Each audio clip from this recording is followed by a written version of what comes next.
I mentioned the reason that we're here and why you were getting this award, and it's because of how you acted and what you did, or to the president's chagrin, did not do on January 6th.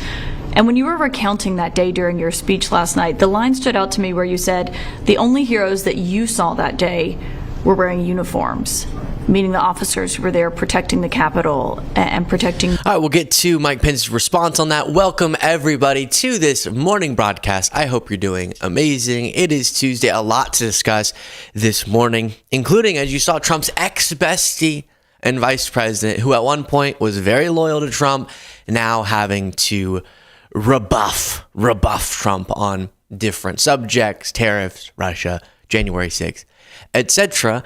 And you see in Mike Pence the story of the Republican Party. And while it's true what he got this award for, Profile and Courage Award, and what Trump hates him for, being what he did on January 6th, was an act of courage and aligned with democratic principles.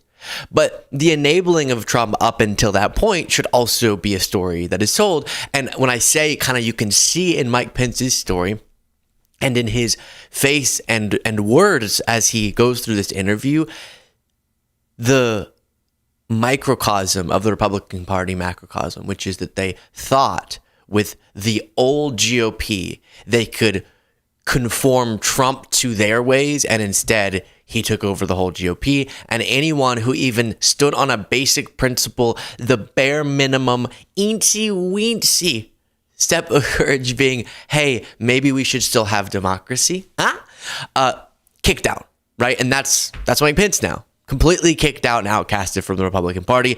But he's out from his hiding to say this. Again, welcome all of you joining right now to this morning broadcast. Let's keep listening. You and others.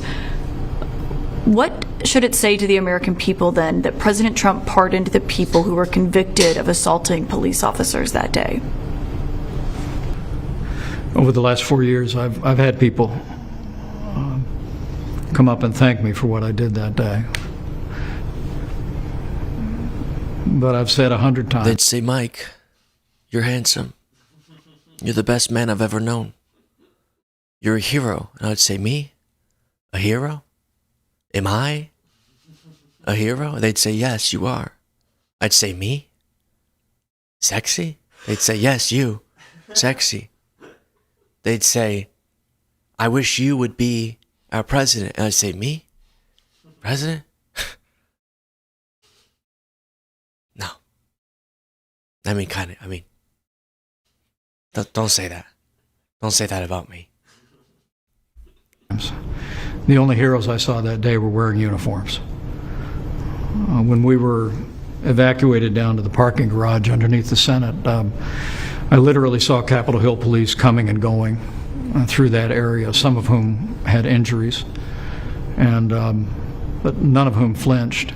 I mean, it was clear that our Capitol Hill police, the security at our Capitol, was caught off guard by the massive riot that ensued. But their courage, their bravery should be heralded for generations to come, because they secured the Capitol and allowed us to reconvene the very same day and complete our work under the Constitution. I will tell you, I was deeply disappointed to see President Trump pardon people that engaged in violence against law enforcement officers on that day. Wow. Guys, he was disappointed. You don't have anything more aggressive to say? Please, Mike. I've said it before, but you know how 3D printing is getting pretty advanced. I have it on good authority that Mike Pence might be a 3D printed politician. Again, I agree with what he's saying about January 6th. I agree with honoring the brave folks who defended the Capitol. It's disgusting insurrection and anti-democratic. You all know that. But something about watching, I was deeply, honey, can I say this word? Yeah? Pardon my French. Disappointed. I was disappointed with Trump. That's it? Disappointed? He lied about our elections and almost got you killed, Mike. Michael, come on. Nothing more than disappointed. Please do click the subscribe button. I'll try to read anyone who becomes a subscribe. Awesome. And then if you want to go a step further, clicking the join button below is how you become a member and get extra content and support this show. Make it all possible. And if you do it while we're still live, I will try to read out your name. Let's keep listening. He's disappointed. People that engaged in violence against law enforcement officers on that day. The president has every right under the Constitution to grant pardons, but in that moment I thought it sent the wrong message. J.D. Vance is now in the He role does that so much. Trump has every right. All right, you can take that down. We'll keep going through some of these clips because it is important. I mean, what a moment in history where this is not something that ordinarily happens, to remind you that a former vice president of a president. Okay, wait, let's go through this. It's not something that's happened before where an evangelical vice president who doesn't go into rooms supposedly with women without his wife, who calls his wife mommy, all of that speculation. I don't actually know how substantiated that is. That he would be attacked by a mob sicked on him by the president he was serving at that point in time because he wouldn't unilaterally and illegally and unconstitutionally overturn a free and fair election using an authority he doesn't have that's just ceremonial. And then that president had lost, would leave office, and then the vice president, evangelical, mommy, won't go to room, that guy, that he would be criticizing the now sitting president after 4 years, multiple assassination attempts, terminate the Constitution post, talking about Arnold Palmer's you know what, all of those events, very unusual, okay? And don't forget that. Don't forget that. Arnold Palmer, don't forget him. Here is more from this interview. But a lot of this isn't playing out, not on the southern border, but inside the courtroom and court fights. And when he was asked if he agreed that everyone on U.S. soil deserves due process, he also said, quote, "I don't know. I'm not a lawyer," despite it being guaranteed by the Fifth Amendment. Is it clear to you that everyone on U.S. soil is afforded due process? Well, I think that's one of the genius aspects of our system and of our Constitution is that the protections and the liberties that are enshrined there are provided to persons in America, not just citizens. Which supposedly you are a person and not a robot. In America. And I have every confidence that the administration understands that. The Supreme Court recently... Stop it, Mike. Stop. Oh my gosh, it's funny. He has every confidence that the Trump administration respects the fact that all people in the United States, despite their citizenship status, have due process rights. You trust the Trump administration on that? Are you kidding me, Mike? Thank you so much to Tristan for becoming a member. Tristan MB, I appreciate it greatly. Let's keep listening. One interesting thing I will note, if you'll split screen this, Jaden. Again, his criticisms I'm crediting, but his upper lip doesn't move. Like, watch this. Ruled that the president was fully acting within the law to use the Foreign Aliens Act to deport individuals from this country. That called for reasonable due process, recognizing that the safety of the American people is paramount when people are in this country illegally, when people represent a threat to our communities, when they are engaged in criminal activities. There's a different standard. And as I said, I have confidence. All right, well, that one's just a total flop. Not a good job there, Mike. All right, then I can't tell if he's being... Oh, look at the smile.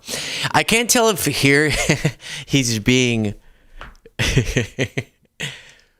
Emulate human smile.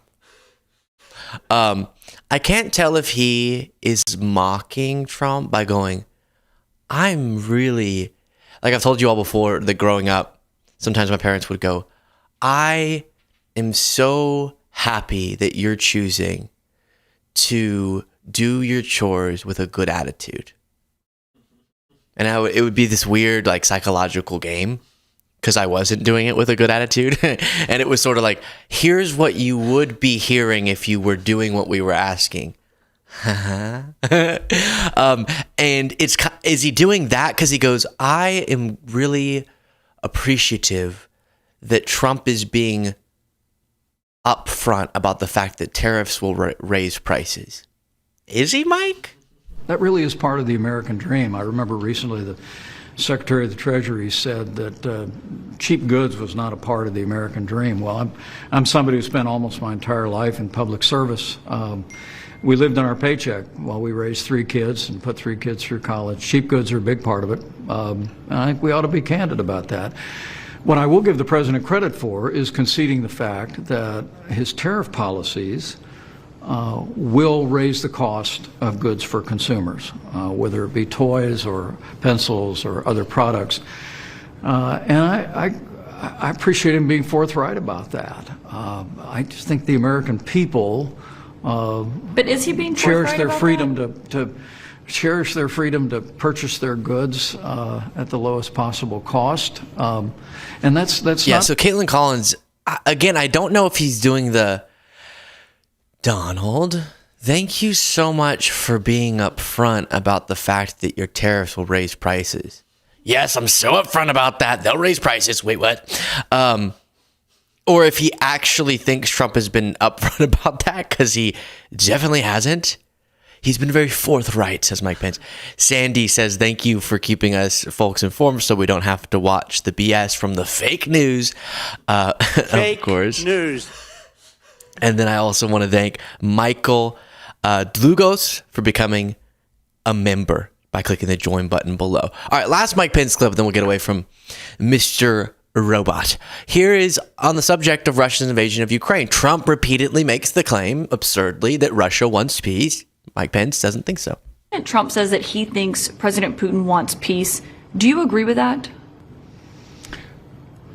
Well, I think if the last 3 years teaches us anything, it's that Vladimir Putin doesn't want peace, he wants Ukraine. And the fact that we are now nearly 2 months following a ceasefire agreement that Ukraine has agreed to, and Russia continues to delay and give excuses, I think confirms that point. Look, I've met Vladimir Putin. I have studied his leadership in Russia over the decades, and I really believe that Putin only understands power. And it's the reason why in this moment we need to make it clear that the United States is going to continue to lead the free world to provide Ukraine with the military support they need to repel the Russian invasion and achieve a just and lasting. Yeah. What a world we're in, you know, where now me and Mikey P are on the same page on that. True. I mean, yeah, I don't know what to, yes. But I do wonder, genuinely, Mike, any shame? Is there, like, okay, I give you credit for January 6th, and I do think there was some courage. Some people say, nah. No, I think there was some courage. I do. And he got the Profound Courage Award. But is there no guilt or shame that you participated in merging Trumpism with the Republican Party old guard?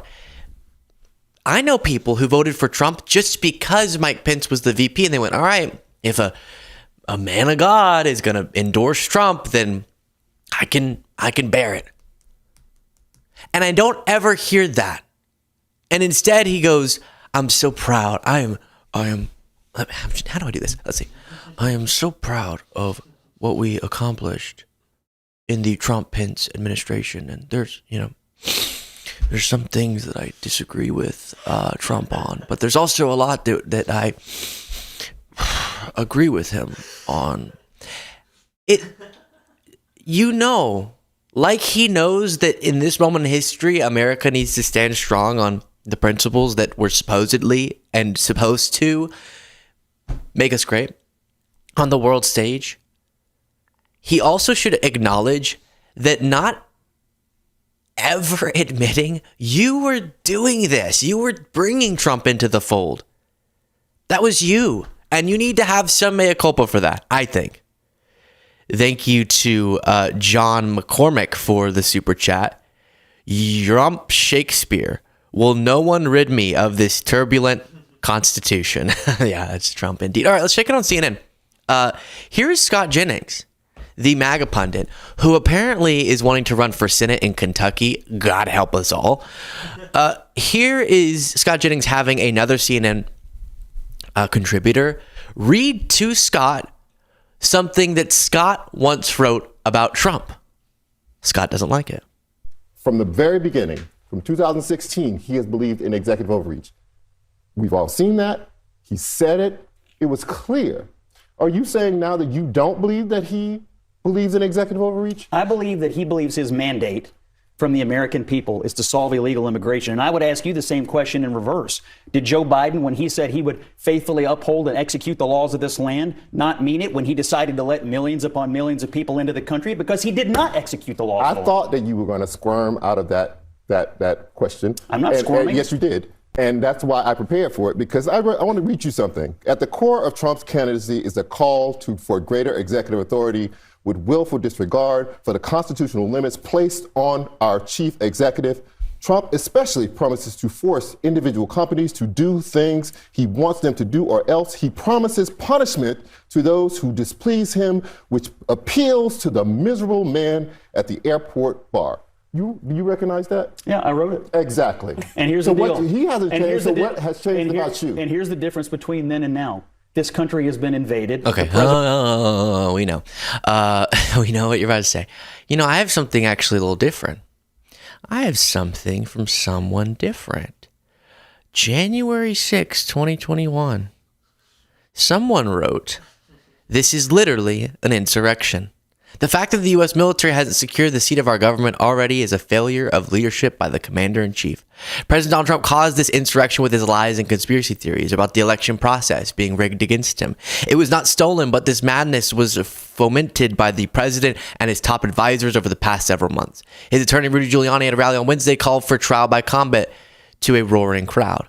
Let me be clear. These rioters are not Republicans. Yes, they are. These are not conservatives. They were. These are not patriots bursting into the Capitol, accosting police officers and destroying public property. These are domestic terrorists. True. And they ought to be treated like any other terrorist uprising with the full force and fury of the U.S. government. Trump's video calling out these terrorists, which he released on Twitter, was a complete failure of leadership, a half-hearted and wholly inadequate attempt to stop these individuals. Republican Senators Ted Cruz and Josh Hawley and their group of objectors should withdraw their objections to the election results immediately. We are beyond lectures about Rutherford Hayes and Samuel Tilden and their great White House compromise. We are now going to decide whether this country is capable of self-government or whether we are going to perpetually devolve into two tribes unwilling to accept the result of the election, the pillar of democratic self-governance. Republicans supported Trump in the election. It's over. We lost. Now all Republicans have a duty to support the Republic and the Constitution by condemning this terrorism, rallying around the peaceful transfer of power in our constitutional institutions, demanding all the action within the power of the President of the United States to restore order to the Capitol. To anyone attacking the Capitol, you are no different than any violent Antifa rioter you claim to despise today. You are them. I am ashamed and embarrassed for our country and for any Republican who fails to condemn this shameful behavior." Now, who wrote this? Scotty J.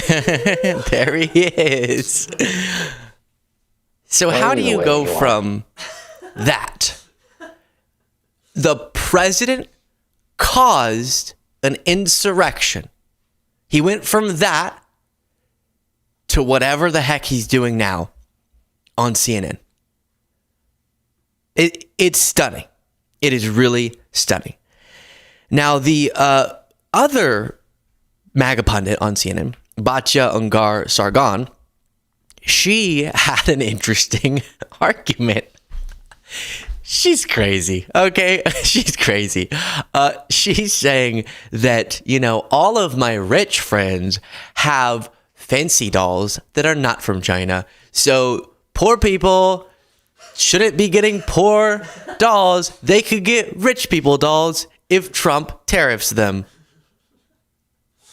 Now, what's funny is that's a weird argument by itself, but it gets weirder. I'll explain.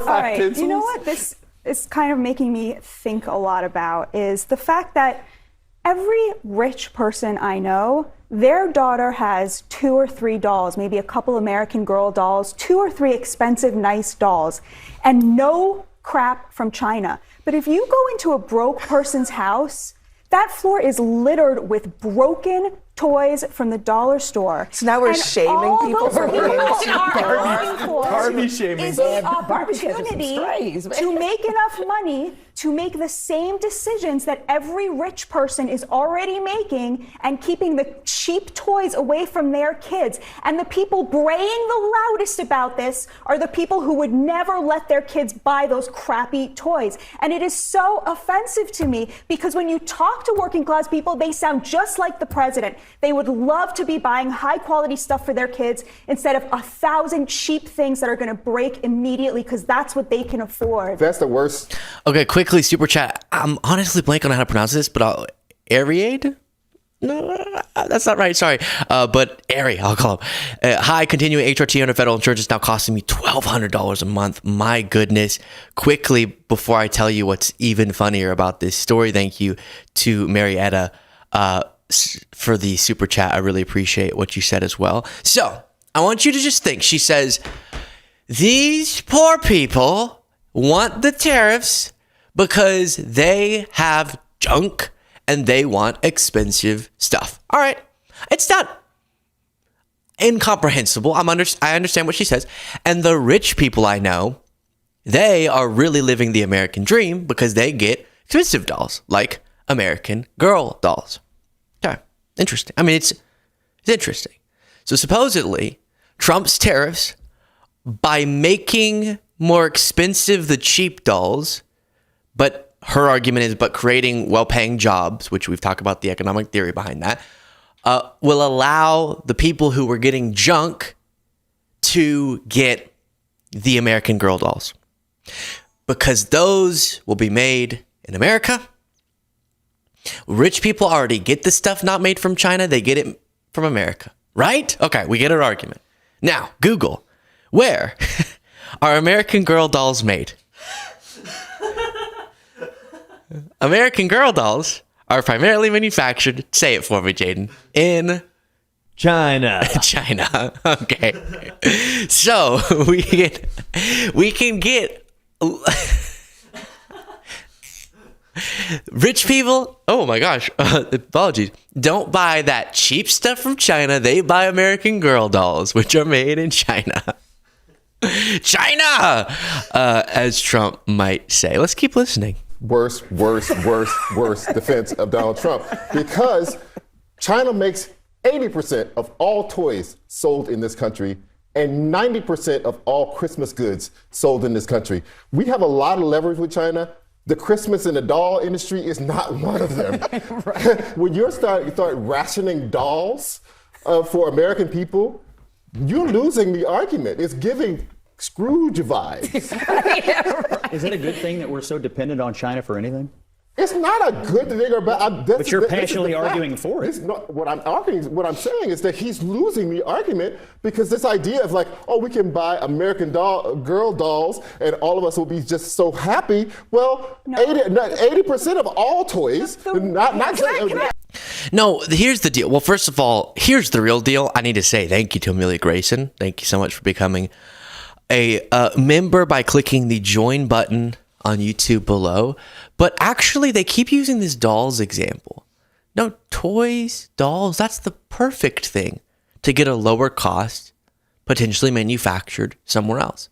There are certain sectors that are so fundamentally integral to our economy, to our national security, that maybe we do want to bring on higher costs to make sure that the supply chain is not dependent, especially on one of our adversaries. Yeah, chips, manufacturing, why the Chips and Science Act was a thing. But that's not what Trump's doing, is it? No, he's saying even on things that, let's be honest, if we had some sort of war with China or economic conflict, I guess we're currently in an economic war with them, the toys are the type of thing that you would have been okay benefiting from the lower costs and then giving up at a time of war, right? If you were to go to the most extreme example. But the higher costs, meanwhile, hurt people. So, as was being said, that can be your argument. It really can.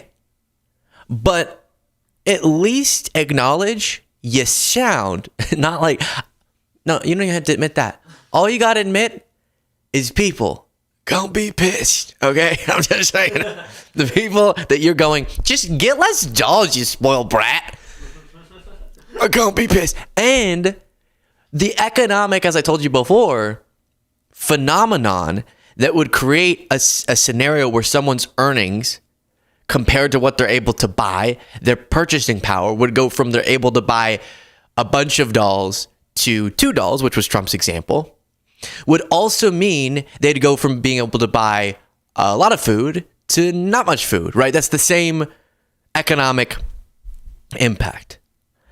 Scott Jennings gave a speech at some GOP event, and he's very proud that he met Donald Trump. We were flying back home to Washington, D.C.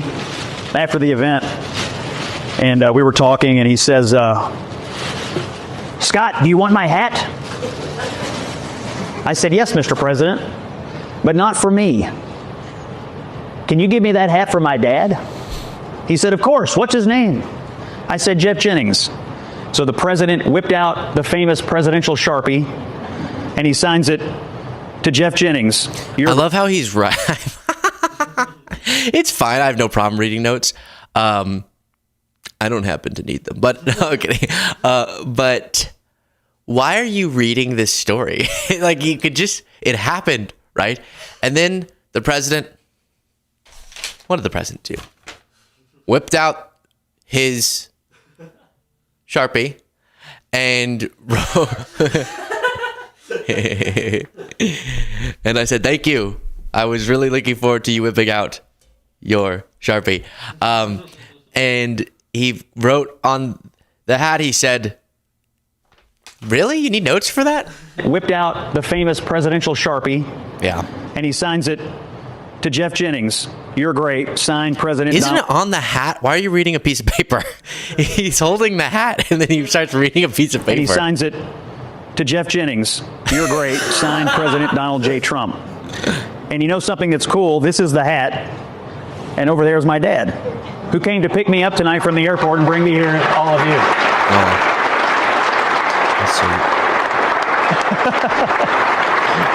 Thank you to Mariposa for becoming a member. Apologies if I mispronounce anyone's names.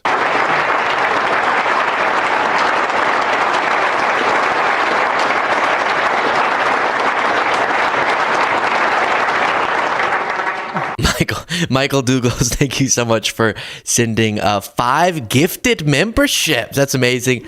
Mariposa, again, thank you so much.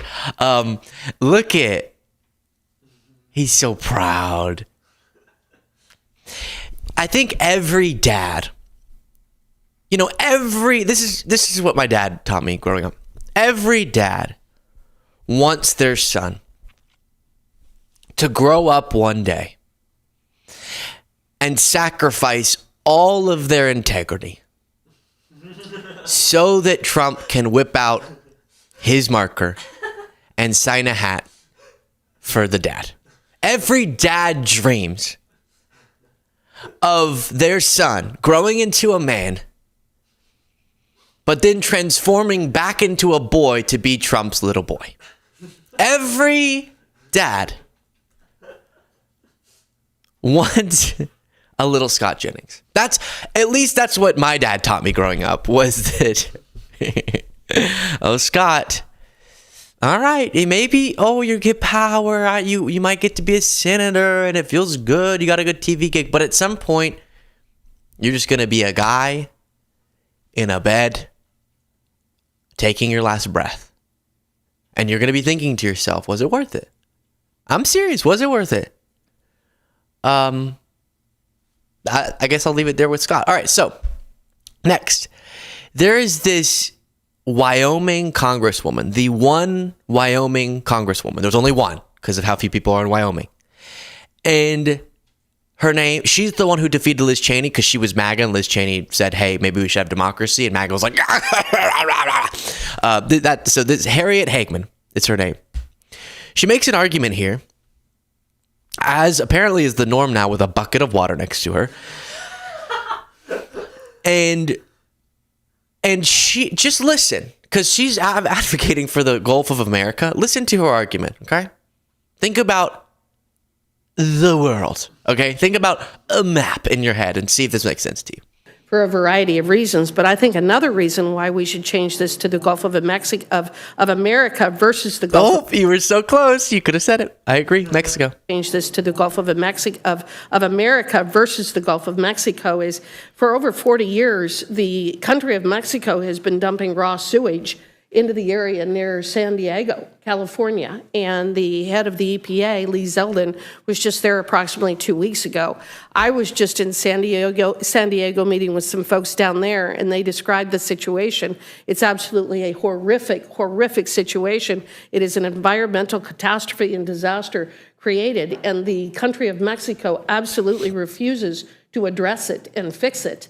And has been fouling our waters for decades upon decades. It needs to be resolved. But that is another reason why we need to retake and claim ownership of this area and make sure people do know that it is the Gulf of America. My we goodness. should not be rewarding Mexico. Just at every turn, she botched it. You know, she got her little notebook. She came into work and she was thinking, I'm about to drop the hammer. I'm going to go in there. I'm going to make this airtight argument about the Gulf of America. And then at every turn, she botched it. The language wasn't coming out right. The geography was confusing. Now, I'll give you the steel man of her in a second, but Media reports House Republican botches U.S. geography while defending Trump's Gulf of America. Representative Harriet Hagman said President Donald Trump was right to rename the Gulf of Mexico the Gulf of America because she said Mexico has been polluting the Gulf's water near near San Diego. Now, let's just go on a little journey, okay? Let's just look at the comments. If we just go on a little journey, some people are helping us. This is San Diego. This is Gulf of America. Gulf of Mexico. Gulf of GOP geography. San Diego. Oh, gosh. It's funny. It is. Now, let's keep reading. So she says that he was right to do that. Mexico's been polluting the Gulf's water near San Diego. San Diego, of course, does not touch the Gulf of Mexico, but the Pacific Ocean, which is about 1,500 miles away.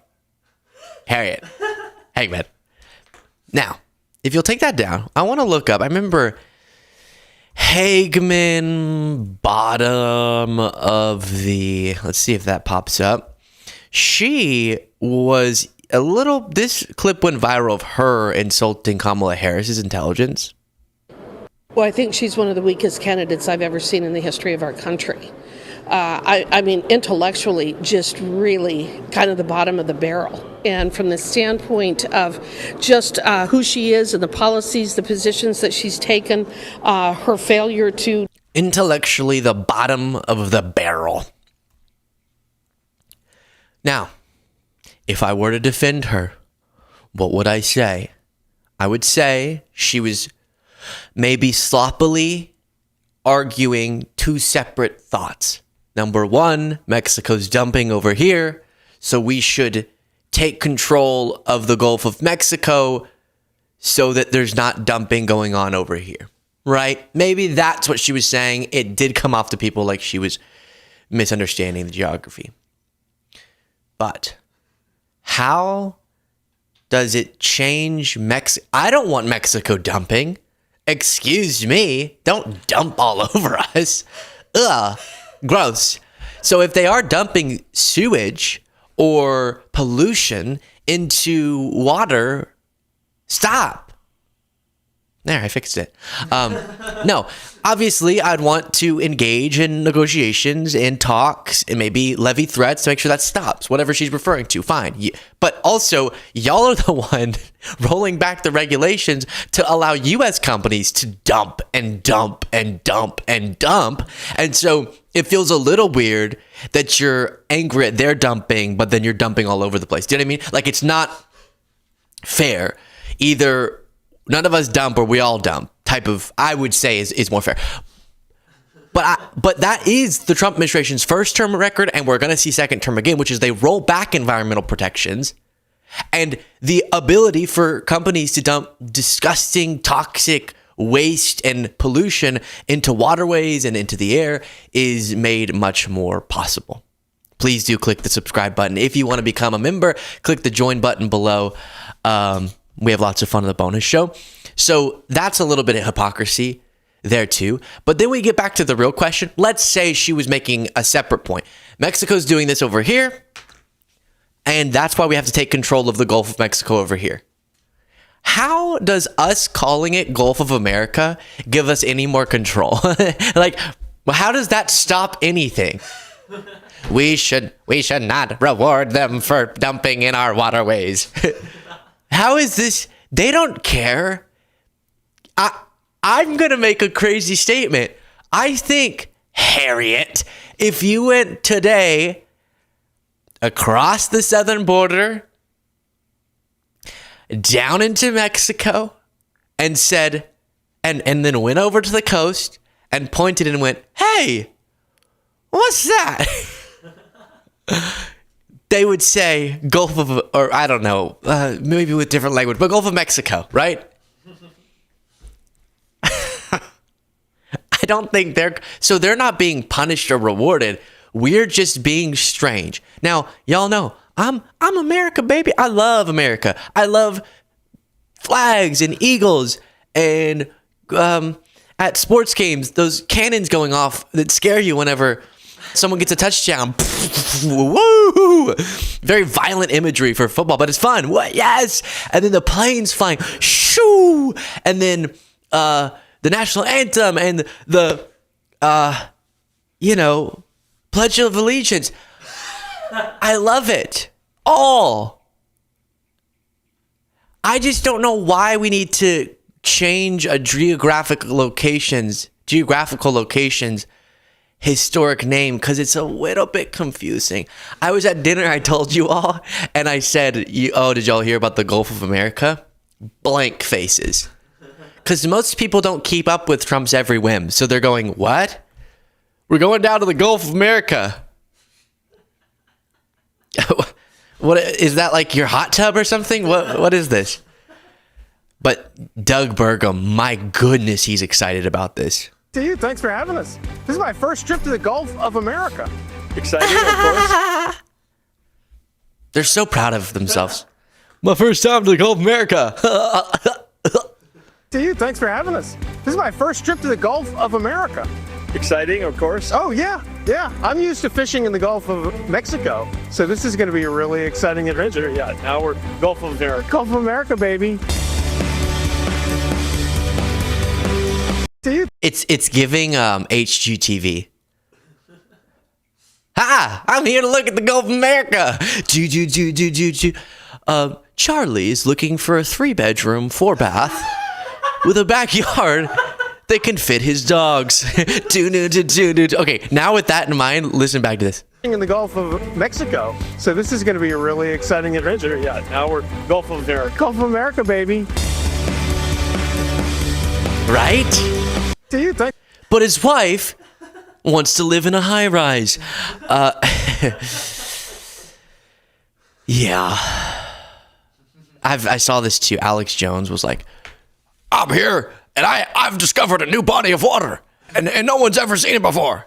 And then he turns the camera, and he's like, it's the Gulf of America. I've never been here before. MAGA humor, everybody. All right, let's move on from that. Elon Musk wants to go to Mars, and I want to play some of these clips and talk about it. Why are we going to Mars? Well, we're definitely, this is a change of subject, but It's not about going to Mars to visit once, but it is to make life multiplanetary. By the way, this is so random. At one point, I went to whatever meeting. Oh yeah, I think I stood right where they're standing. That's so funny. I recognize it. Crazy life. Not getting any invites anymore. Why won't Trump invite me? So that we can expand the scope and scale of consciousness to better understand the nature of the universe and to ensure the long-term survival of civilization in the hopefully unlikely event that something terrible happens to Earth, that there is a continuance of consciousness on Mars. By the way, looking at these halls, it just reminded me a fun little story. So I was at the White House for this little briefing, new media briefing thing. And,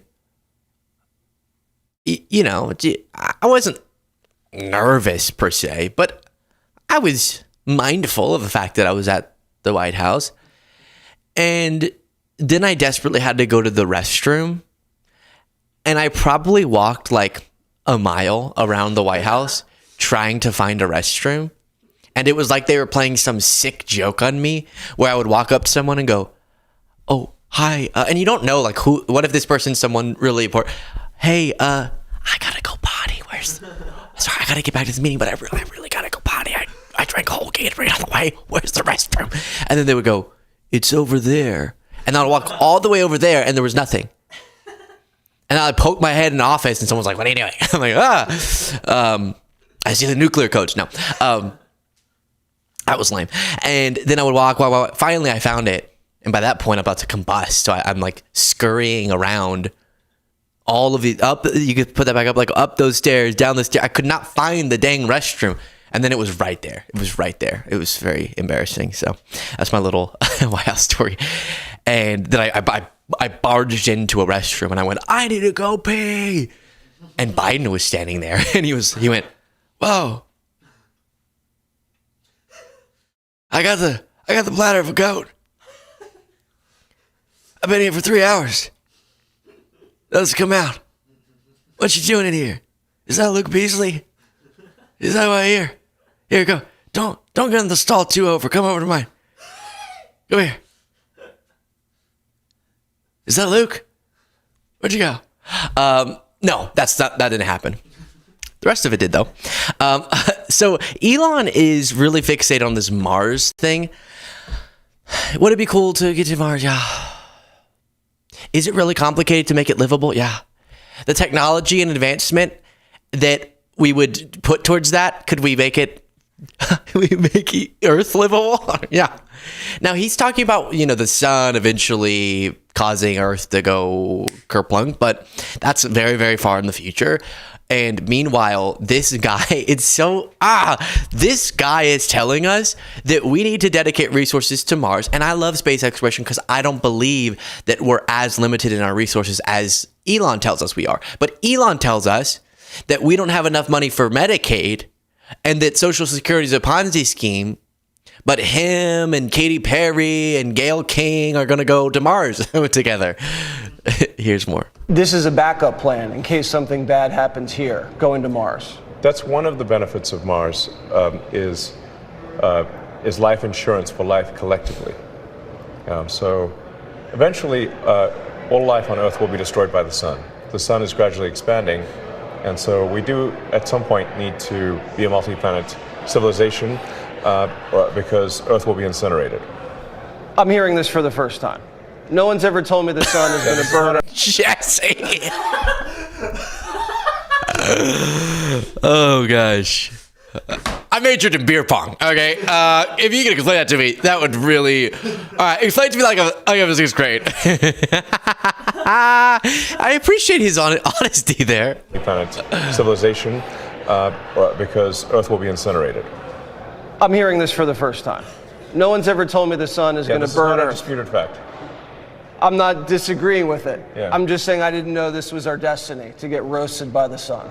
Yes, and I don't think there's anyone who would disagree with that. So we have to set up plans to leave and spread out. I mean, we have several 100 million years, so it's not like you don't hold your breath. It'll be okay. But if Earth has been around for 4.5 billion years, which is what the fossil record suggests, then Earth only has about 10% more life in it before it gets so hot that life isn't. Now, y'all might be shocked to find out, and I hate to even admit this, but this is not my area of expertise. So I don't know when we'll be incinerated, but I have heard of it before. Jesse, a couple super chats. David Johnson, thank you so much for the super chat. $2 Dawn is perfect for a corrupt mafioso. True. Gracie said, I've started creating AI images of Dumpy eating pencils in a pencil factory. Happy Tuesday. Thank you.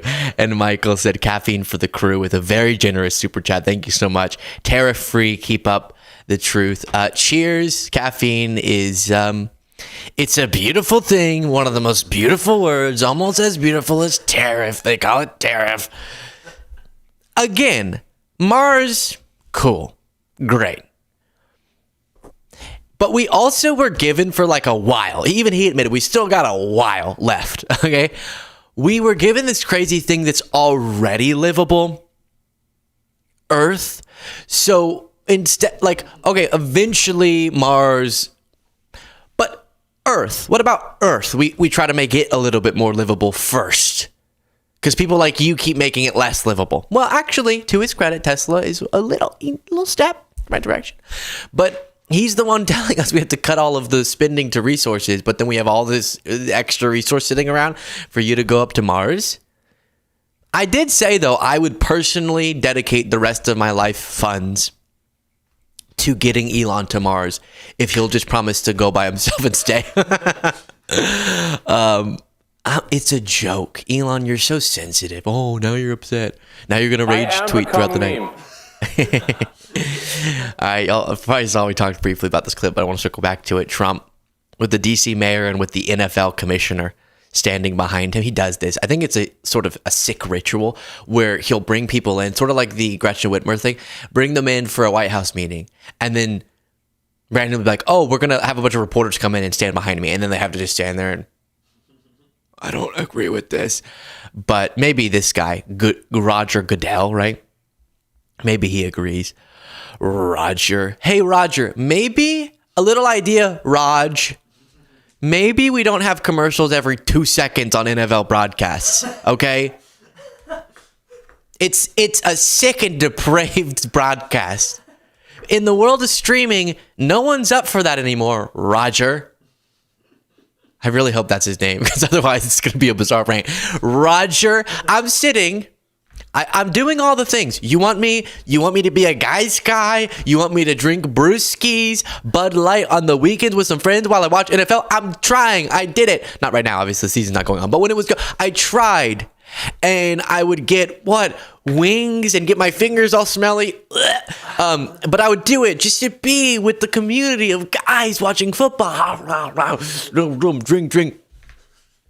But then every 2 seconds, my viewing experience is visually attacked by a bazillion commercials. It's criminal, Roger. So, anyways, if you watch Roger, I thought you should know that. But Trump was asked about him wanting to send people to Alcatraz, and here was his response. How did you decide to reopen Alcatraz? Can you walk us through that decision? Did I say what? To reopen Alcatraz. How will you use it? How did you come up with the idea? Well, I guess I was supposed to be a movie maker. We started with the movie making, and we'll end. I mean, it represents something very strong, very powerful in terms of law and order. Our country needs law and order. Alcatraz is, I would say, the ultimate, right? Alcatraz, Sing Sing and Alcatraz, the movies. But it's right now a museum, believe it or not. A lot of people go there. It housed the most violent criminals in the world, and nobody ever escaped. One person almost got there, but they, as you know the story, they found his clothing rather badly ripped up. And it was a lot of shark bites, a lot of problems. Nobody's ever escaped from Alcatraz, and just represented something strong having to do with law and order. We need law and order in this country, and so we're going to look at it. Some of the people up here are going to be working very hard on that. And I love how that person didn't lean towards him. He reached his arm out to pat him, and the person just stayed still. Look at it. Some of the people up here are going to be working very hard on that. And Don't touch me. Don't put your ketchup-stained fingers on this suit. It's cashmere. I don't even know cashmere. What's cashmere? Who knows? But yeah, so listen. The capacity of Alcatraz is like 360 or something. And he keeps saying this, no one ever escaped. 3 people did. The investigation turned up. I looked back into this after I talked about it yesterday. They assumed that the 3 people drowned after they escaped. But they did escape, but then they had to swim. And that's difficult. So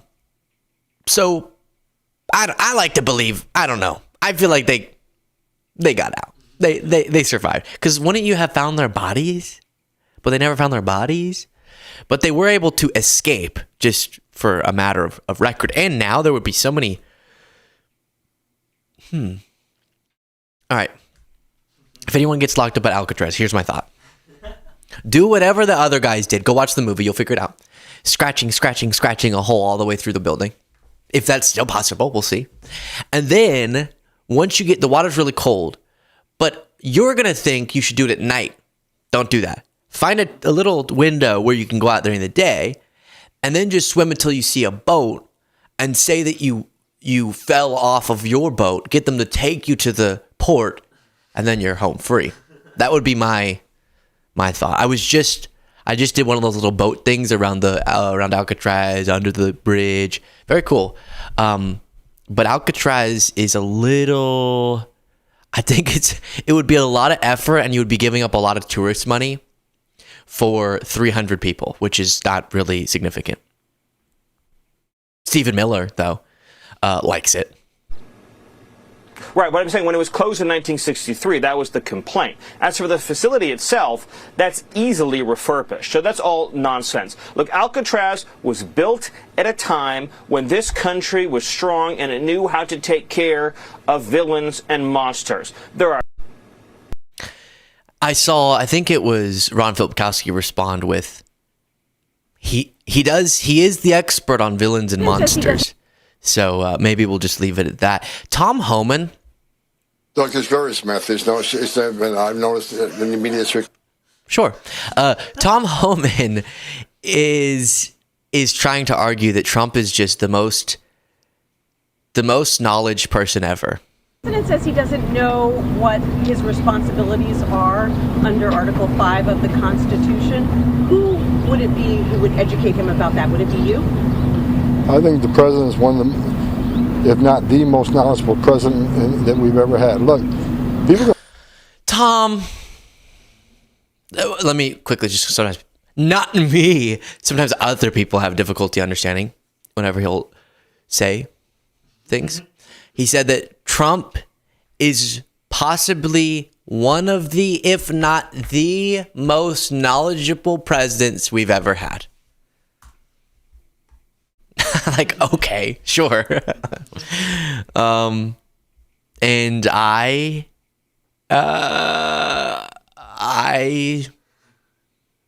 trying to think of something particularly absurd. What's something I would never do, Jaden? And I would like to go on a boat parade with Marjorie Taylor Greene, and honk every time someone says honk if you love Trump. I do that, and Trump is knowledgeable. Both of those have the same value assessment. Yeah, Trump's the most knowledgeable. Hey, update on Trump's pharmaceutical tariffs. 2 weeks. So it's just one of those things. Yeah, please. Mr. President, on the pharmaceutical side, have you made any determination on kind of what those tariff rates may look like and the timing of those tariffs? I'll announce it over the next 2 weeks. Why is it always 2 weeks? He's not even creative enough to think of a new lie. Oh, 2 weeks. It'll be 2 weeks. Always? It's always 2 weeks away and then never. Your healthcare plan was 2 weeks away. Everything's 2 weeks away. Infrastructure plan was 2 weeks away, and we still haven't gotten either. I think that is where I will leave this morning's show. I appreciate all of you. Have a wonderful day, and I will talk to you next time.